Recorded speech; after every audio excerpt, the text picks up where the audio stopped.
Le gouvernement de la Ve République était ce matin en conseil interministériel. Le coordonnateur de l'action gouvernance et les ministres présents ont tablé sur le projet de société présidentielle, la mise au point sur les projets des 100 jours et l'examen des textes législatifs et réglementaires. Compte rendu Patrick Simangoy, Rodrigue Simangoy, Gérald Difungi.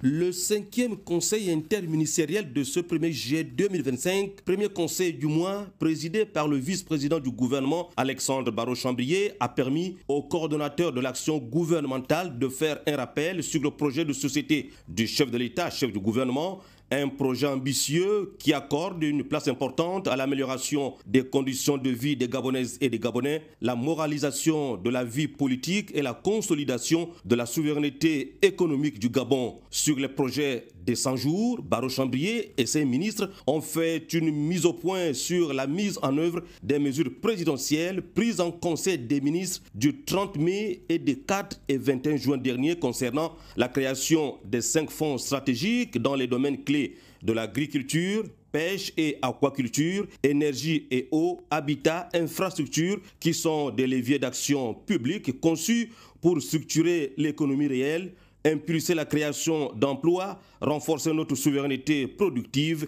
et accélérer l'investissement et le développement. Le suivi et évaluation de tous ces projets se fait selon les instructions du chef de l'État, Brice Clotaire Oligui Nguema, qui prône désormais la fermeté, la refondation républicaine et la rigueur institutionnelle. Les ministres ont ensuite passé à l'examen d'un projet de loi et de 5 projets de décret, dont le projet de décret portant modification de l'article 5 du décret 0301 du 2 août 2024 portant déclaration d'utilité publique et le projet de décret en lien avec la déclaration d'utilité publique, l'occupation par l'État d'un site de 18 912 hectares en vue de la mise en œuvre d'un programme d'intégration économique de la zone des 3 frontières par la création d'une zone économique à régime privilégié à Meyokié, ainsi qu'une zone à forte productivité. Le gouvernement, réuni autour de son coordonnateur Alexandre Barrot-Chambrier, a enfin enregistré 12 communications importantes issues des ministères des Affaires étrangères,